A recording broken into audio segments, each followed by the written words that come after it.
السلام علیکم ورحمۃ اللہ وبرکاتہ۔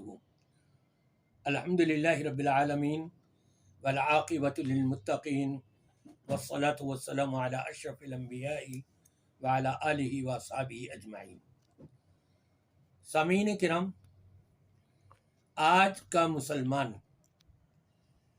اپنے کچھ فرائض انجام دے رہا ہے اور کچھ فرائض نظر انداز کر رہا ہے۔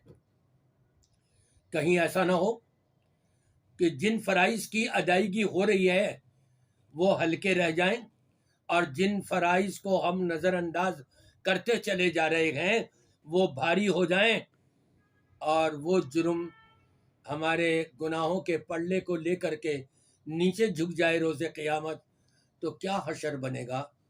کبھی یہ سوچا آپ نے؟ کون سے فرائض ہیں کہ جن کو ہم نظر انداز کر رہے ہیں؟ آج 52-53 ممالک، اسلامی ممالک، ایک یہودی کو پسپا نہیں کر پا رہے۔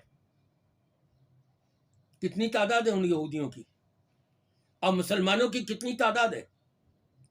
ذرا اندازہ تو لگائیں۔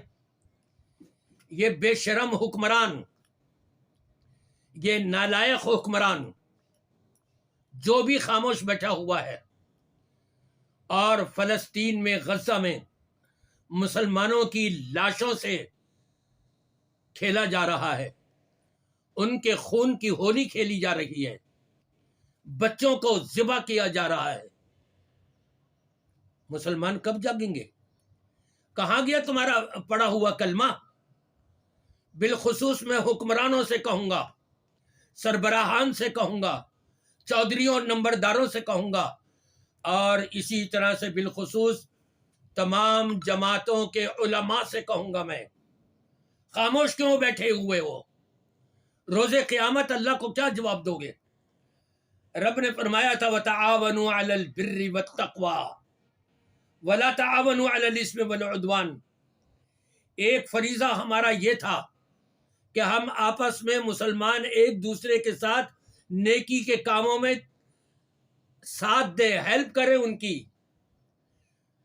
متعاون ہوں، اور دوسرا فرض ہمارا یہ بھی بنتا تھا کہ جو ظلم کر رہا ہے انصر اخاک الظالم والمظلوم، اس ظالم کی اس طور پہ مدد کرو کہ اس کو پکڑ لو، اس کو روک دو، خبردار یہ ظلم نہیں ہونے دیں گے ہم۔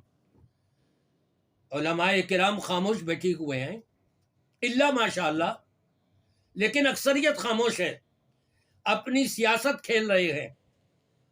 یہ سینٹ میں بیٹھنے والے، اسمبلیوں میں بیٹھنے والے سارے کچھ گنگنا رہے ہیں، لیکن ان کو ذرہ برابر بھی ہوش نہیں آ رہا، نہ ہمارے حکمرانوں کو، نہ ہمارے چودھریوں اور نمبرداروں کو، نہ ہمارے اسمبلی سینٹ کے اندر بیٹھنے والوں کو، نہ ہمارے ممبر و محراب مسجدوں کی سنبھالنے والوں کو ہوش نہیں آ رہی ابھی بھی۔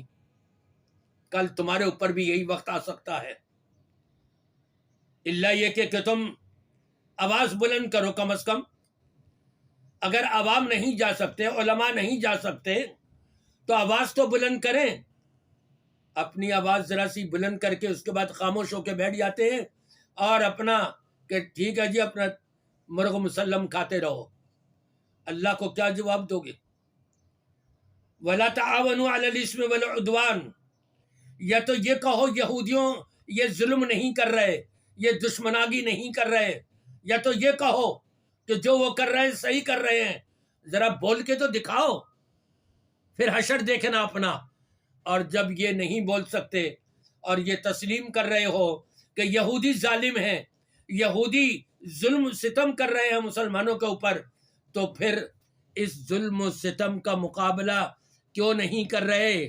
گھر خاموش کیوں بیٹھے ہوئے ہو؟ احتجاجات کیوں نہیں کر رہے؟ غزہ لہو لہو ہے، غزے کو صفحہ ہستی سے مٹانے کی سازشیں ہو رہی ہیں۔ یہودیوں نے جو معاہدہ کیا تھا وہ معاہدہ توڑ کر مسلمانوں کے خون سے ہولی کھیل رہے ہیں، اور آج کا مسلمان خاموش بیٹھے، نہیں نہیں نہیں.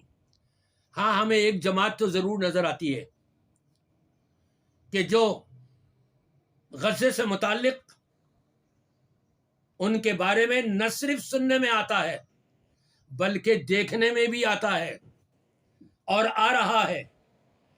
آج اللہ کے فضل و کرم سے مرکزی مسلم لیگ پاکستان کے مختلف علاقوں میں ان 2 دن تک، آج کی اور کل کی تاریخ میں، احتجاجی مظاہروں کا اعلان کر دیا ہے. انہوں نے، ہم سب کا فریضہ بنتا ہے کہ ہم اس میں شریک ہوں، اپنی آواز ان کی آواز کے ساتھ ملائیں، اور غزہ کے مسلمانوں کے لیے اگر کچھ اور نہیں کر سکتے تو کم از کم ان کے لیے آواز تو بلند کر لیں، اپنا احتجاج تو ریکارڈ کراتے رہیں، ان کے لیے دعائیں بھی کرتے رہیں، ان کے لیے اپنی جیبوں کے منہ کھول کے ان کی مدد بھی کرتے رہیں، تو انشاءاللہ اللہ کے ہاں سرخروئی ہوگی. میں مبارکبادی پیش کرتا ہوں مرکزی مسلم لیگ پاکستان والوں کو کہ وہ غزہ کے مجاہدین کی بھی مدد اور ہیلپ کر رہے ہیں، اور غزہ کے مظلوموں کی بھی مدد اور ہیلپ کر رہے ہیں، اور آپ ہی کا دیا ہوا یہ پیسہ جو ہے یہ وہاں پر پہنچا رہے ہیں. تو پھر ہر طور پر ہم کو شریک ہونا چاہیے. آج پریس کلب میں کراچی میں 3 بجے احتجاجی یہ مظاہرہ ہو رہا ہے. ہم سب کو چاہیے کہ اس کے اندر ہم اپنی شرکت کریں اور اللہ سے دعا کریں کہ یا اللہ ان مظلوموں کی مدد فرما دے اور یہود و نصارہ کو تباہ و برباد فرما دے.